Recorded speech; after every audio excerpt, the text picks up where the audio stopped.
Disturbing Internet Anomalies by Chilling Scares. Surveillance Cameraman. Oh, In right, 2013, a channel called Surveillance Cameraman was created on YouTube. And although the videos have all been taken down now, only accessible through a handful of internet archives, there was once a time when this channel went so viral that it was even featured in the news and in the Seattle Times newspaper. Although the videos are no longer visible on YouTube, pretty much all of the Surveillance Cameraman videos follow the exact same formula. A man with a camera would walk around the streets of Seattle, go up to random people on the street, get in their personal space, and start recording them without their permission, and without even bothering to explain to people why he was recording or what he planned to do with the videos in the future. As you can imagine, a lot of people didn't take kindly to having a camera shoved in their face, but when his targets would confront him and ask him what he was doing, he would usually either stay completely silent, make slight grunting noises, or just say something extremely vague like, "I'm just recording a video." In some of his videos, people would naturally get pretty mad at him, but he never seemed to care and just kept on recording, even when being yelled at, chased away by his targets, getting stuff thrown at him, or having his camera even batted away. Most of the time, however, people would just get self-conscious and awkward when they realized they were being recorded and would try to walk away from who they probably assumed was either a stalker or just a jerk with no consideration for their privacy and personal space. The channel was extremely weird, and if you take a minute to analyze Surveillance Cameraman's actions, it might seem like there wasn't a real purpose to his videos other than to maybe annoy people to get cheap views on YouTube. However, in one of his videos, he says something that suggests there was a deeper meaning to the channel.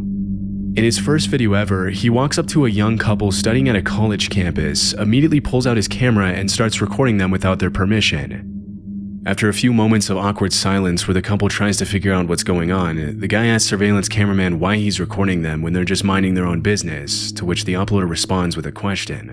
Can you ask us why you're taking a video? Just taking a video. Okay, well, I don't want to be taking a video. Why are you so worried about it? I'm not worried, you're just being annoying.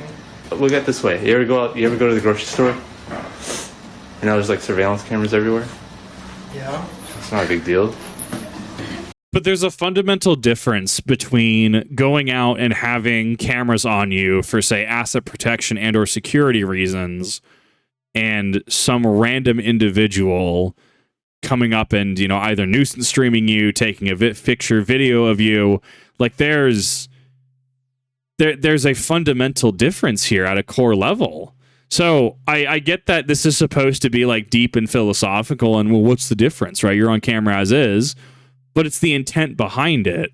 It's whether this is for awareness or not, whether this is a project, whether this is used for interesting purposes. I mean, does it really matter? It also breaks social norms. It also breaks social etiquette and common courtesy and decency, because someone asks you, hey, don't record me, or you have the implicit understanding of don't record people, but you do it anyways. You are the aggressor in that situation. And there's also why we have laws about one-party consent, two-party consent states in regards to recording and stuff, right? So I get trying to be the smart guy. I get trying to be, well, what's the difference here? I mean, it's fundamentally the same thing, but that's just not true. I would argue that's objectively false. Okay, well... It's just a video, I mean... No, you're just being annoying. After the video was uploaded, a lot of people started to speculate that maybe the entire point of the channel was to raise awareness about how much we've sacrificed our privacy in today's world. How we've silently consented to institutions to record our every move and use the footage for means we're not 100% aware of. Although, this theory was never officially confirmed by Surveillance Cameraman himself. Even if it were true, putting cameras in strangers' face just to make a point is a pretty obnoxious way to make a social commentary. Yeah. Throughout the rest of all his videos, there's almost no further mention of the channel having a deeper meaning. Shortly after the channel was created, a local Seattle news station even made a report on Surveillance Cameraman, heavily leaning into the possibility that the channel was created to comment on a social issue. Shortly after, the Seattle Times even... Can we stop bugging fast food workers? We have nuisance streamers that go into and do things like this. Like they go into like a fast food restaurant and they'll just like throw a bag of ice in the fryer, or they'll just harass people. The I'm Pickle Rick dude, right? During the whole Rick and Morty season 3 Szechuan sauce thing. Can we stop messing with fast food workers? Like maybe it's because I worked in the industry for a number of years as a dishwasher, mostly. Line cook a few times, right? But it's like, bro, they already have more than enough to deal with, especially closing lists, chores, not being paid enough, etc. Can we stop bugging fast food workers? Like, it actually is. It's actually annoying. Published an article about how the uploader's actions were making a lot of people question the meaning of privacy in the 21st century. Still, because YouTube pretty much wiped the entire channel's videos, it's hard to know the real motivation in recording random people on the street and posting it to YouTube. I'm surprised the channel itself wasn't banned, actually. I assumed to be a community guideline violation. ForgottenLanguages.org. ForgottenLanguages.org is a very confusing website with all kinds of theories behind its possible meaning, which is... Wow, this is we're getting some like old school RuneScape site type vibes, like when RuneScape 2 was just oh man, this feels dated. Led to the creation of a pretty deep rabbit hole around it over the years. Upon visiting the site, you'll be greeted with what appears to be a library of strange articles with some very weird images. What makes this website so strange is that none of these articles are legible, as they appear to be written in some sort of unknown language. Some of the articles do have snippets of English sprinkled throughout them, but for the most part, they're pretty much impossible to understand. The only way you'd be able to get an idea of what each article is about would be to look at the external documents being referenced in the article and do some reverse engineering to make an educated guess as to the article's subject matter. Alright. The further I ventured into the site, the stranger the topics of the articles started to get, with a lot of them being written on things like occult spirituality, alien technologies, the darker side of neuropsychology, and similar topics. Although some people have speculated that the entire site is written in complete gibberish and was just made as a complicated joke, others have claimed to have successfully translated some of the articles with advanced translation software. Many people seem to think ForgottenLanguages.org is the work of a mysterious woman who goes by the name Angel, along with 15 other close collaborators who are obsessed with using already existing languages to create a new, universal language that can be understood by living organisms other than humans. This is where it starts to get a little confusing, as the creators of the website have also allegedly claimed that they made ForgottenLanguages.org to share some sort of secret knowledge with other speakers of the language around the world. So it's a dog whistle, so to speak. Like, I mean, to be fair, going into something like this, I would be... One, I would love to be on a virtual machine. I would love to have virtual machine, VPN. Even then, I'd be scared to click any of the links because I feel like that is ripe for malware and viruses, 100%. Like, I mean, I guess, sure, you can cross-reference the documents, what they're being said, and you can try to figure out what is said using things in context, right? I'm assuming that there's a cipher or something, an ability to just read it in plain English, but just because something comes across as mysterious, metaphysical, interesting like this, is it necessarily going to be the best information? And I don't mean that in a like, you know, this is going to be just awful information, this should be restricted information. No, nothing like that. Is it going to be something that's actually relevant, or is it going to be opinion, right? Is this going to be factually something and it's, you know, trying to, you know, leak information to be able to have, you know, make people aware, or is this meant to be something more insular and a dog whistle of sorts? You know, things like this, just sure, they're interesting, but part of my brain just goes to what is the intent behind this, and the intent is to be insular. If you know, you know, dog whistle status. I mean, I just don't really find enjoyment in that because it to me it feels closed off, right? And obviously so, right? It feels closed off, but like anything worth saying, I feel would be said openly, right? Rather than in hush-hush tones, especially on the internet. Because some of the articles on the site seem to reference confidential government documents, lots of people have theorized that there's something deeper going on behind the scenes of Forgotten Languages, but so far none of this has been confirmed. I also found really elaborate association charts made by someone who wanted to find all the people connected to the website. But some of the associations look like a bit too much of a stretch, and it looks more like a conspiracy theory chart than anything else. Because the owners of Forgotten Languages have been uploading articles to their site for over 15 years, it's hard to believe they're doing it without a real purpose. If it were a hoax or some sort of ARG, this would be a pretty elaborate one. As I later found out, there's also Forgotten Languages YouTube channel with some very strange videos. A couple of other YouTubers have reached out to the channel owners who responded not to worry about the channel as the videos were all made as messages for their members or something like that. It's possible in the future more information on forgotten languages will surface, but for now, there's not really a concrete idea as to what the site is actually used for. I mean, at the end of the day, right? I mean, if it's not harming anybody, if it's not hurting anybody, why bother, right? I mean, at the end of the day, if you're not, well, have your members, your leaders, have your practices. It's harming nobody, it's hurting nobody, whatever, right? It's one of those things that you just passively just cool, acknowledge you exist. I don't know. Like people have a fascination with groups like this. Earlier today, I saw a video. I think it was one of Chilling Scare's other videos about a YouTuber who went into, what was it? The Bohemian Club, Bohemian Society, their, I guess, campgrounds or whatever. I have literally never heard of the Bohemian Society before, literally today. I have very little understanding of what is being discussed.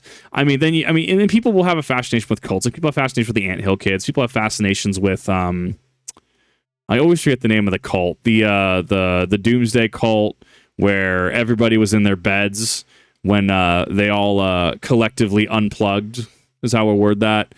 And it was like 30 members in a household, and it was to ascend or whatever. I don't know, dude. Like people have a fascination with this kind of stuff, and I guess I do too to a degree. I don't know. I think I'm also okay because of my policy with like I don't need to know things. If it's under NDA, if it's under OPSEC, bro, I don't care. Like I don't need to know. But I think some people do definitely need to know, and hence why we have YouTuber going in with the Bohemian Society, something about an owl statue or an owl carving. Just like, yeah, this exists. Cool. Going back to the first video for a second, I mean, this is the danger of modern social media as well. I mean, we see this with people like Johnny Somali. We see this with people like Vitali. We see this with many other people, many other nuisance streamers, right? And there is legal action being taken in regards to some of these individuals, right? Like, nobody should be at the expense of your content, right? It's why, like, sure, doing a Pew Pew range day, I guess, would be fun, and I know people have asked for it.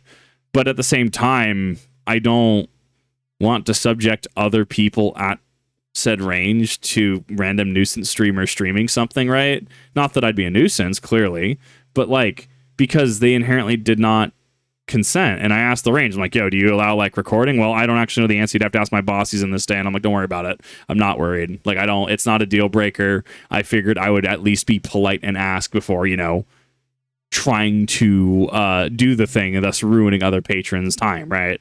I think that a lot more people need to turn their phones off, or at the very least stop doing it. But then I get it, right? I get, dollar go up, need for it to go up, right? And, everything can be content. Everything is content. So I guess there's conclusions and commentaries you can draw from the first story. But at the same time, at what cost, right? We should still be respectful of each other. We should still be mindful of others, and we should make sure that we're not being a nuisance. Thrift Shop SD cards. Oh no. In 2014, a channel called Thrift Shop SD Cards was created on YouTube with the intention of uploading strange things that the channel owners found in the memory cards and cameras they bought at thrift stores. How about no? No. I have a thing about buying storage from storage devices, SSDs, HDDs, computers, devices, SD cards from like pawn shops and thrift stores. Like, I'm sure they have their processes. I'm sure that they, things that you hear are generally more often than not just, horror stories r/never happened. But I'm good on that one, Captain. Since its creation, only 2 videos have been uploaded to its channel, with the most recent one dating back to September 2014. In the description of the first video, the uploaders claimed that the video was found on an SD card in an old digital camera around 2004, and that the footage shows 2 teens looking at what appears to be an abandoned school. As per the caption, there's a weird sound at 49 seconds, after which the 2 teens mention a moving door and turn the camera off. Wait a minute, did you see that? Did that door just move? Did you? Nope. Nope. Did you see that? Like, was that a door that just moved? Because the video ends as soon as one of the teenagers turns around, it's impossible to know what exactly caused the door to move. Still, it's pretty creepy considering the video was allegedly found on a thrift shop camera. The second video shows a man staring into the camera and talking about something being in his eyes and asking someone else if they see the things in his eyes too, with no response. No. No. Stop it. No. Stop it.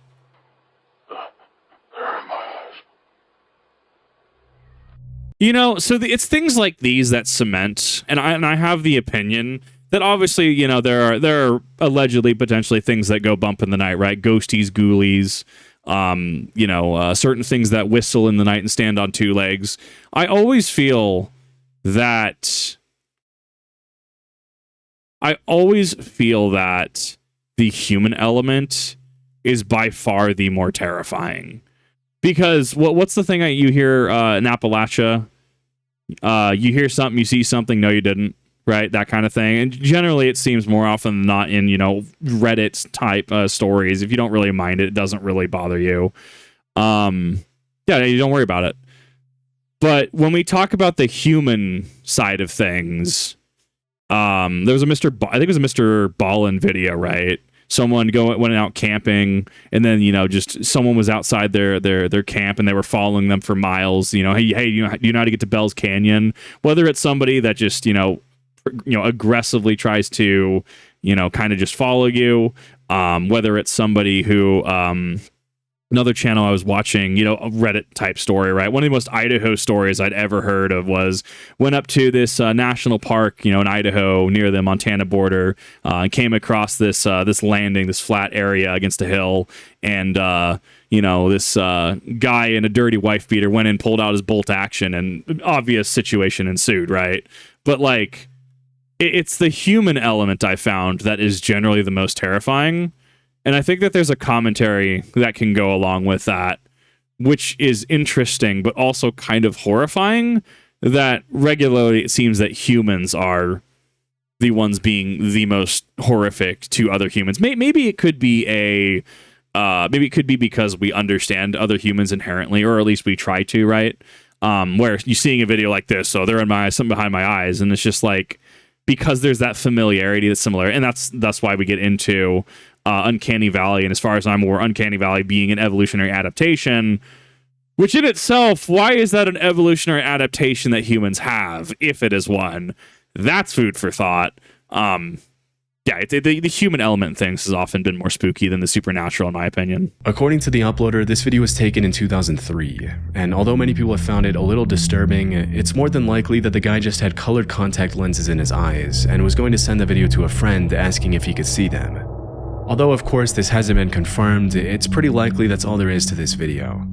Yeah, I mean, it's just, it could be someone had a cool idea never really took off, or was a passion project, they just forgot about it, abandonware, not necessarily anything nefarious going on here. The first one, I mean, this honestly kind of reads like a horror project, right? Like, you know how you have like found footage channels or something, and, you know, strings together a narrative, right? Like, you know, video one, you're in just a dark forest and you're going into like this abandoned house, and then you stop, and then you go into, you know, video two, you're in the middle of a corn or a wheat field, you know, and it might be lightly raining or snowing, but it's very dark and you're walking around. You know, video three, where it just starts and it shows an abandoned shack, going through the abandoned shack, you know, maybe seeing like a rusted drum upstairs, and then leaving, like things like that read like projects. This can kind of read to, I guess, like a project. I mean, how many of us know somebody who isn't a professional YouTuber, content creator, influencer, etc., but, you know, back in the day they had some funny ideas that they wanted to do on YouTube, right? Maybe some passion projects, maybe some like, I would like to do this artistic thing, and kind of just dropped it. I would definitely make sure to, you know, make sure that you're taking care of yourself, protecting yourself, especially when it comes to data storage. I buy most of my data new, but I know that's not always possible. Maybe there's, you know, you find a banger deal on an SSD or a PC at a pawn shop. Like, I totally get it. I would make sure that you do your research, make sure you know how to absolutely clean everything, as well as if you do get something, and allegedly there is something questionable and or potentially illegal, the avenues to make sure you address that properly there, so that you're not witness, accomplice, etc. to something that is illegal, suspect, etc. I think that there's definitely there's thought processes here, and there's wisdom you can pull from this. Help me, Susie's dying. In the UK in the 70s think I've heard and of this, 80s, there actually. were rumors that if you went to certain telephone booths and dialed a specific number, you would allegedly reach a woman with a flat, monotone voice repeating the same creepy phrase over and over. I know there's people in the UK that watch me. Can anyone substantiate this, or does anyone have an experience with that? I also wonder if there are other telephone game styles from around the world. I think that there's I'm trying to remember. There might be a Japanese equivalent of like a spooky urban legend horror story kind of things. Like there's a certain, I don't want to say the name. There's a certain game that revolves, or it's effectively Bloody Mary in Japan for all intents and purposes, and you're supposed to be chased by this entity all day. Something about a bath. People probably know what I'm talking about. Yeah, just names of power. That being said, I mean, something like this is interesting. I think I've heard of this, and I think that allegedly people might suspect that this is kind of like a test number or something, or like a pre-recording. Help me, Susie's dying. However, on the internet, there's some contradicting information circulating about the whole thing. Many people disagree on the exact number you'd have to dial to reach the disturbing voice, and what the exact message you'd hear was, but the common consensus was that the number was simply 202020, or a similar combination of 2s and 0s. Okay. Over the years, the story's been reposted all over the internet on forums like 4chan and Reddit, and the first 4chan. account of the Help Me Susie's Dying story I was able to find dates all the way back to the year 2000. A man from Lancashire named Rob Dickinson wrote about his account of what happened when he and a couple of his friends went into a phone booth in the mid-70s to see if the rumors were true. Rob's account was originally published in the It Happened to Me section of the 14 Times, a British magazine dedicated to publishing people's accounts of their encounters with the odd, paranormal, and mysterious. I found a few more accounts of the same story in the same magazine, and although there was some contradicting information in some of them, they all agreed that the phone booths were located in or around the town of Burnley in the UK, and that the incident took place in the 70s and 80s. These few accounts are the only official sources of information available on the Help Me Susie's Dying incident, which makes it hard to confirm whether any of this is true. According to one of the most logical and believable theories that has surfaced regarding the disturbing recording, the voice was supposed to be a test not meant to be heard by the public. And it's possible that due to the bad quality of the recording back in the 70s and 80s, the voice could have been saying something completely different than what the users heard. It's possible that the voice was saying something like, "Hold please, user dialing," but because of the garbled sound of the recording, the dialer heard "Help me, Susie's dying," and the whole story became a case of broken telephone. Right, yeah. Still, it's possible that some employees at the phone booth company programmed the test recording to say something dark and disturbing as a joke. I mean, it's kind of like allegedly how there's fast tracks through phone trees, right? If you insert call center here, right? How you get to, "Hi, how are you doing today?" And it's, and "How can I assist you?" Press 1 for, press 2 for. Allegedly, there are certain combinations you can make to kind of fast track to an actual employee. It kind of sounds like that, especially if it is very binary in regards to just two values, 02020202, right? Or a combination thereof. Something you could probably type in very quick as well, right? I don't know. I mean, the number station angle is pretty interesting. It sounds like there was acknowledgement in some section of it, and thus, I guess, feeding a number station kind of thing, and the public wasn't supposed to hear it. That being said, I mean, audio quality is a big thing as well. I don't know. I mean, it's interesting to think about, and it makes me wonder other things as well in regards to other places in the world where this could potentially be a thing. I like the number station angle, but I don't think I'd be willing to go out on a limb and say that's what's happening here. I don't really have enough information. Sweet Peach. Sweet Peach is an extremely strange YouTube channel created in July 2017 featuring over 17,000 videos that don't seem to make any sense. I think I have heard of this in another video. I think this is allegedly this is used for like YouTube stress testing or platform testing.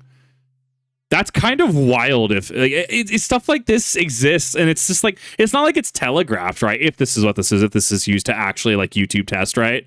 I think it's super interesting that stuff like this exists, and it's not really talked about. I mean, because there's not really a reason to talk about it, right? Like, no, people didn't ask, or people just, it's not that they shouldn't know, it's that why would they have to know, right? So when people come across things like this and like allegedly it is something, it's super interesting. All of the videos are the same, starting with an image of a couple of barcodes and eventually becoming a jarbled mess of colorful graphics, geometric shapes, and smiley faces while beeping tones can be heard in the background. Although the videos vary in length, most of them range from 2 to 9 minutes long, and despite the insane amount of videos that have been uploaded to the channel over the years, there doesn't seem to be any sort of meaning to Sweet Peach. Many people have come up with all kinds of theories to explain the channel's purpose. But it seems the channel is most similar to another channel called WebDriver Torso. Oh, this might be the one. On September 23rd, 2013, WebDriver Torso started uploading videos at a pretty insane rate, often every 15 to 20 minutes. Similarly to Sweet Peach, the videos consisted of simple slides with colorful graphics and constant beeping noises playing in the background. Although most of the 624,000 videos uploaded to the channel were pretty much the 624,000. The channel gained a lot of public attention in 2014 when a couple of users found what appeared to be jokes sprinkled throughout some of the videos. As the videos gained attention online, YouTube eventually admitted that the channel had been created by their performance engineers as an internal testing tool for visuals and audio. Right, and in 2017, WebDriver Torso stopped posting videos at the same crazy fast rate. So yeah, so this one is the one I was thinking of. So this was WebDriver Torso. So Sweet Peach, maybe it's an art project, maybe it's a copycat account. That one's hard to say. Still, WebDriver Torso remains active to this day, still posting videos on occasion. Considering its similarities to WebDriver Torso, it's possible that Sweet Peach is just another automated performance testing account. Otherwise, I can't really think of a good reason to have a channel like this. I think as kind of like a spooky art project, I could see somebody having some sort of algorithm or something that can generate things like this, generate visuals, animations, etc. I feel like this could be really interesting as an art project, especially if it's just like you don't really care who watches it. But thus, clearly, I mean, we're talking about it here. Not only was Chilling Stairs talking about it in his original video, but clearly we're talking about it in a reaction to the video as well. So therefore, it is clearly getting traction just because of how odd it is. The Stinky Meat Project. So, StinkyMeat.net is probably one of the strangest, most disgusting websites hidden in the corners of the internet. It's not necessarily disturbing, just incredibly weird.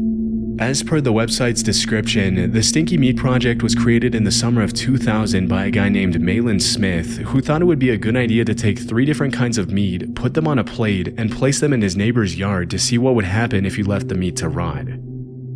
I don't know. What do you think is going to happen, right? Like things like this, it's like, okay, cool, but this is science because they're writing it down. But then you're just like, what did you expect to happen? Like, what was the expected result? This feels like a 4chan thing. Long story short, because he never got arrested for his antics in his neighbor's yard, he decided to turn the Stinky Meat Project into something a little bit bigger. Over the years, Malin Smith and a couple of his friends have been taking different kinds of raw meat and documenting what happens when they leave the meat in random locations such as libraries, malls, parks, backyards, and even on top of their computers. The whole project consists of them going back. Can we not? Can we just like?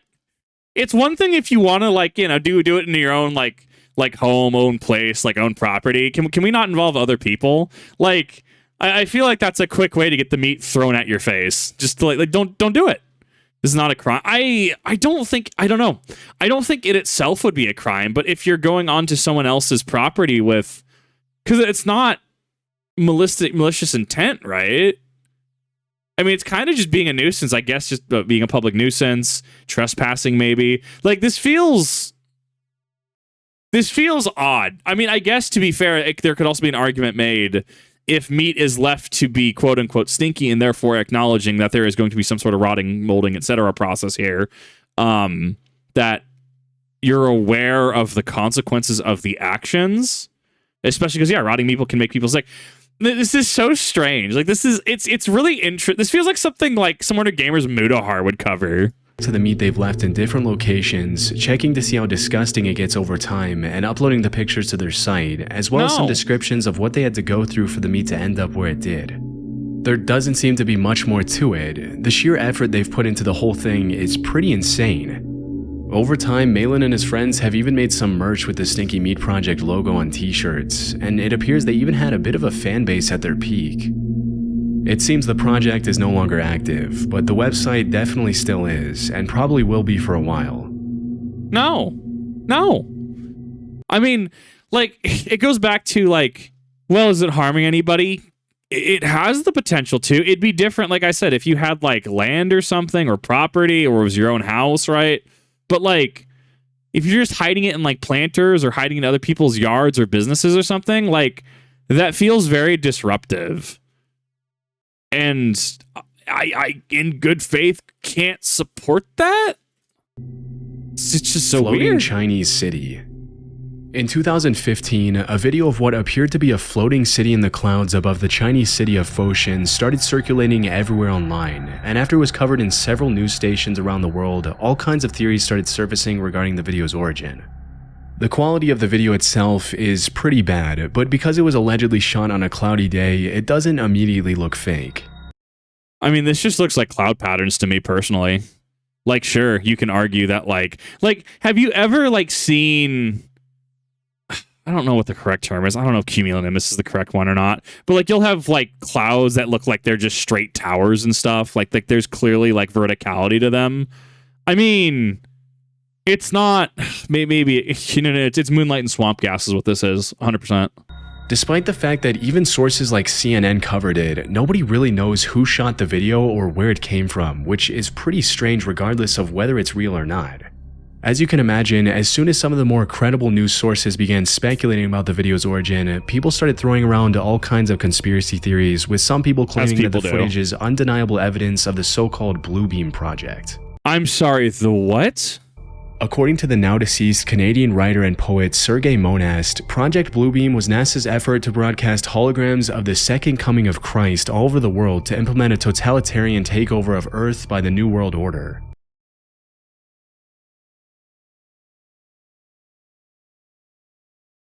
Man, that is a bunch of that is a lot of buzzwords. That is the YouTube video that's like Yacht Skibbity Rizzler, Fortnite V-Bucks. Okay, that was certainly a lot of that was a lot. I was about to ask, you got a source on that, Captain, but I'm not. No, that's a lot to take in.